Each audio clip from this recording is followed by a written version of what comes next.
itself, Super Earth. And in order for us helldivers to stop these squids, we're gonna need to have some serious firepower in our hands. And what better thing to have by our side than our trusty support weapons, strong and powerful tools that you can call down to lay down democracy to liberty's enemies. But this all begs the question, which of these support weapon stratagems are the best and which are the worst for facing off against the Illuminate? Dr. Pooplove here, and that's what I hope to find out. In this video, I will be ranking each of the support weapon stratagems versus the Illuminate on a tier list, with S being the best and Poopator being the worst. Starting with the MG43 machine gun, which is a medium armor penetrating fully automatic rifle with a large magazine size, multiple fire rate modifications, and a stationary reload. And what might be seen as kind of a middle-of-the-road option on both the bug and the bot fronts can actually excel quite nicely versus the Illuminate. This does a great job when facing off against the Voltus Horde. With its high capacity, it's able to completely mow them down and put them straight to bed. But before you can think about putting any of Liberty's enemies to sleep, you're going to want to make sure that you're getting some well-deserved shut-eye yourself. But not to worry, because today's sponsor, Manta Sleep, has got you covered.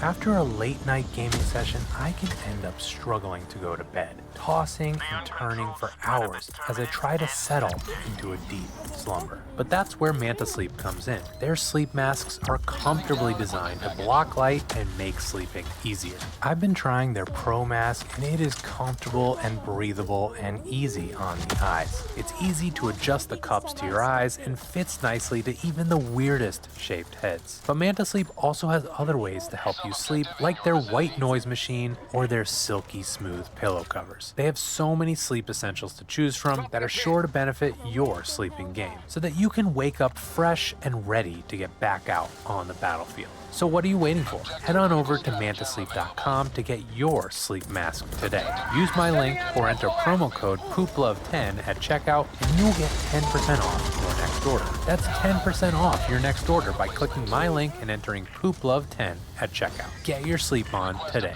But now, back to the video. The machine gun is also great versus the Overseers, inflicting a bit of stagger onto them, as well as with the medium armor penetration being able to headshot them. Now this doesn't have the best handling, so floating enemies like the Watchers and the elevated Overseers might be a little bit tough to get, but the peak physique armor passive can help. This thing also does dish out a lot of damage to the very tanky flesh mobs and can take them out in less than one match, but it will take a lot of bullets, so you may need to take a break in order to dodge. The fast-firing bullets, of course, are great for the shields of the spaceships, the harvesters, and even the Overseer's shields, taking them out super quickly. And because this is a medium armor penetrating weapon, you can also use these to take out the harvesters from their joints pretty quickly, or even use them on the stingrays as they complete their strafing runs. The stingrays aren't too tanky, so as long as you get your shots in, you can take them out in one swoop. And one thing to note is this will not damage the Leviathan, not even their turrets, which it would be cool if you could at least kind of take these things out. But the Leviathan has too much armor. This does have a stationary reload with 2 phases, which means you can partially reload and save your progress to when you're safe, and you can finish that reload off. You can also circumvent a portion of this by reloading while using the jump pack, as well as upgrading to the payroll management system ship module, which improves the reloading of all your support weapons. In general though, this gun feels like a pretty strong match for the squid, and it's good versus most everything. But especially with some of the newer enemies, it definitely doesn't excel as much as it once did. So while this was once an S tier weapon, I think it really just deserves the high A for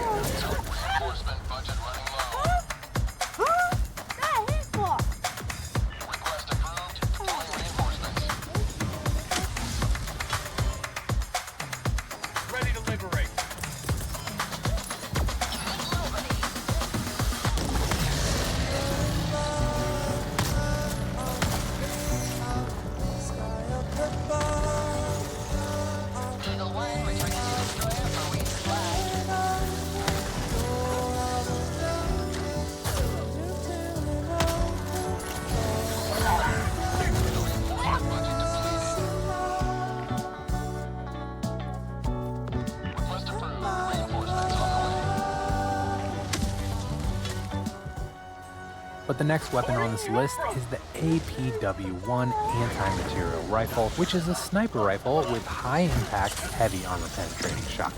And for the squids, this is definitely not useful versus the voteless horde, although you can collateral them with this. For the flesh mob, this also struggles, as you need to go through multiple mags in order to take one out. For most everything else though, this is a decently solid pick. Watchers take about 2 shots, overseers seem to take about 3 body shots or 1 headshot, and this can be good for harvesters, taking off their shield generators pretty quickly and just pumping shots into their leg joints to take them down. This can also be a pretty decent pick for the stingrays too. If you can get on target, you can get them in less than 1 mag. And although this is heavy armor penetrating, again, this won't work versus the Leviathan, who needs anti-tank damage. I like this, so I'm going to give it an A for the squids.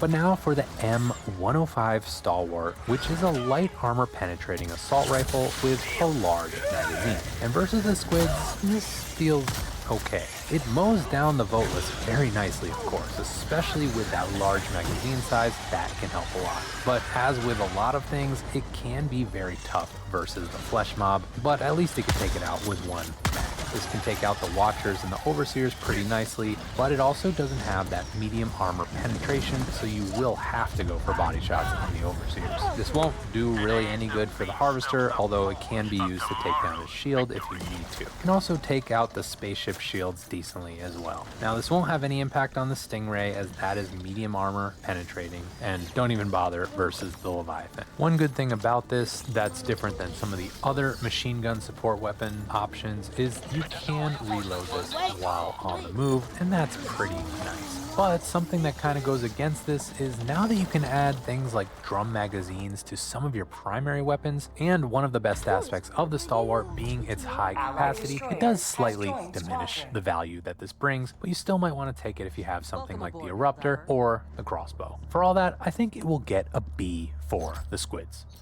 But now for an interesting one, the EAT, or EAT-17 Expendable Anti-Tank, which is a one-time use rocket launcher that you can call down in increments of 2 launchers each. Now versus the squids, this is just okay. It doesn't do enough damage to one-shot the flying saucers, especially now that they have shields, so that's not going to be a good use of this. For the grounded spaceships, it will take 1 to the hull when the shields are down, and now that those spaceships have been nerfed a little bit, you can actually shoot and damage the body of the spaceship, but it is going to take 3 of these to do so, and that is a lot. Now, this isn't really worth using on the voteless, and even if you do call this down for a flesh mob, you will have to use both in order to take them out, and you'll probably have to finish him with something else. Now this can one-shot a harvester when its shields are down, and that's nice, and it also will one-shot a stingray if you can catch it. This also will damage the Leviathan, but it takes far more shots than the 2 that you will call down in order to take this bad boy down. It's not something I would take out solely for this purpose, unless you're planning to join in with other teammates and their anti-tank weaponry in order to take this out. I mean, even with the low cooldown of these, often the Leviathans will float away and outside the map boundaries, making you wonder if it's even worth going for these guys. Speaking of the quick call down time though, you can just call these down to take out Overseers and to weaken flesh mobs, but overall I just don't find this to be super useful. I do think there are better options, not to mention you can often find a few eats on the city streets, but there are still some things it's nice that it can one-shot. I'll give it a B for the squids.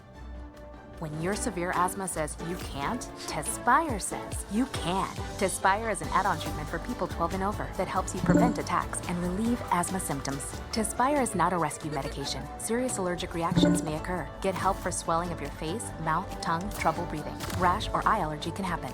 Alright, so next is another anti-tank option, the GR8 recoilless rifle. And this is an anti-tank rocket launcher similar to the EAT, but it does more damage. It also has a backpack for ammo, and that ammo is programmable, so you can switch between pure anti-tank damage or a high damage splash.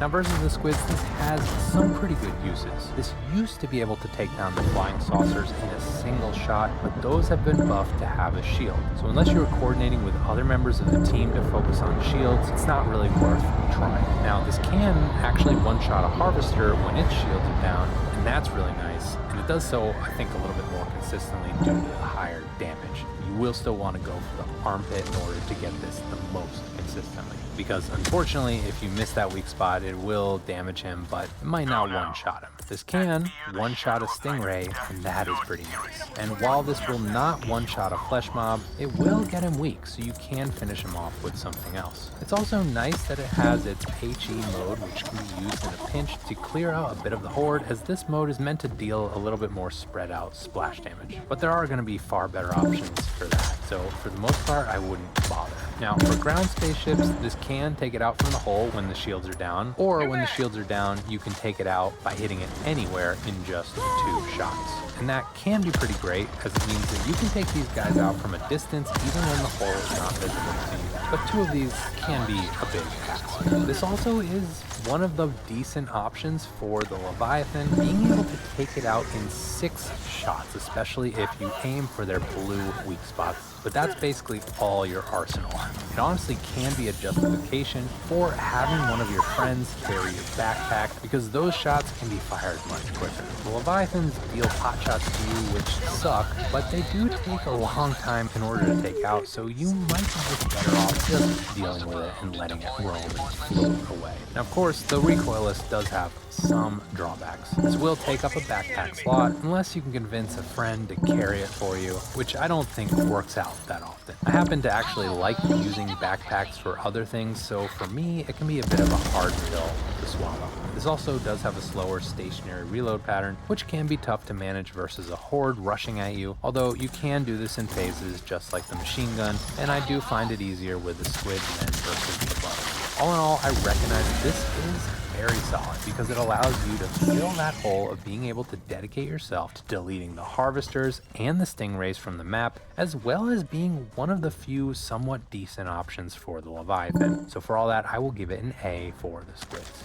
But now for a very hot option, we have the Flam 40 flamethrower, which spits fire out to the enemies, both hurting them but also giving them a damage over time effect. And versus the squids, this is just amazing. The fire damages the horde very well, and you can light the ground on fire so that it gets them while they walk by. That can be super effective. The flames also take out the overseers very quickly, and this actually is one of the best support weapon options for the flesh mob, who still is tanky with this but can be taken down relatively quickly as you light them up and let that damage over time increase the damage. I think this is especially true with the recent update, which did slightly tweak the flames and its power on bigger enemies.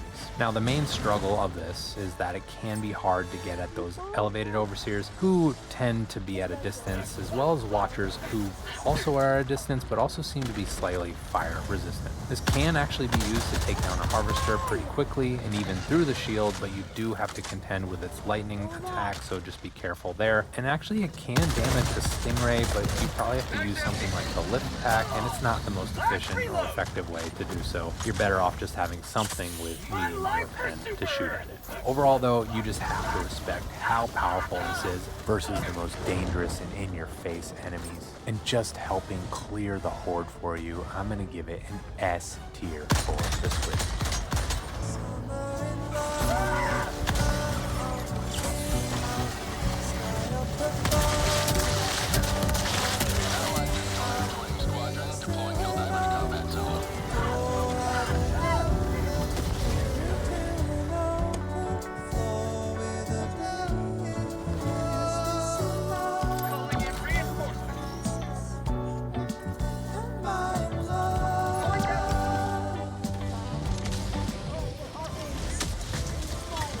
We've been where you're going for the long haul, not just a long weekend.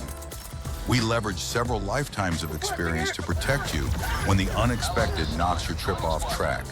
Choose Allianz Travel Insurance and chart your path with confidence. Now, next we have a fan favorite, the AC-8 autocannon, which fires pretty fast explosive rounds that can be modified to either shoot more powerful targeted explosions or flak rounds for more spread out explosions. Now, this does require a backpack and it has a stationary reload, but it is a relatively fast one. As long as you have some ammo left, it's pretty quick. Now, versus the squids, this is very solid, as it is with all factions. The AFET rounds can be great for taking out the overseers, taking about 2 shots. But these are also good for the harvesters, causing some stagger and good damage, especially if you aim for those joints. Now, this isn't great for the shields, but once the shields are down on the spaceships, you can use this to shoot into the doors in order to take them out. But you can also modify this to the flak rounds, and that can be great for the voteless horde, as these shoot more expansive explosions, wiping a good number of them out. And the flak rounds actually are the better option for the flesh mob, being able to take them out in roughly 5 flak shots instead of when using AFET rounds, it takes up like all your ammo. This is also great for the stingrays, even with the flak rounds on, taking about 3 shots. It's not effective for the Leviathan, although if you are able to use some anti-tank weapon to clip the wings, it does expose a heavy armor weak spot, so you could use it in that situation. Although it will take a lot of shots. Regardless, I love this, and this is definitely an S tier for the squids. But let's move on to the MG206 heavy machine gun, and this is a machine gun with tough handling, but one that inflicts heavy armor penetration. This does have a stationary reload, but it also can be fired at various speeds depending on your preference and ability to stabilize your aim. Now versus the squids, this does do pretty decently. Versus the horde, it can take them out quickly, but the handling can be a bit rougher than, say, the machine gun, which can make it a little bit harder to get on target, although the peak physique perk can help. This also does have stationary reload, so you do need to prepare for that, but it's another one where you can reload while jump packing. This will also take out the overseers pretty well, but again, with the tougher handling, be prepared that it can be really tough to get the elevated overseers as well as the watchers. Versus the flesh mob, this can take them down, but they have so much health, it doesn't really feel like it's much stronger than anything else. This is perhaps best for the harvesters, as this will down their shields and shield generators quickly, but also you can just shoot them right in the face if you wanted to, although going for the joints is still going to be your best bet. Stingrays, this also can take them down quickly, but this will struggle a bit again with that rough handling, and so if you're not on target, you might miss a lot. It's just something to consider. I also just generally don't think having the heavy machine gun is necessary when most of what you need to take out on this front are at the most medium armor penetrating enemies, and so it's hard to recommend taking this over the regular machine gun. It can serve you well, but it isn't the best. I'll give it a B for the squids.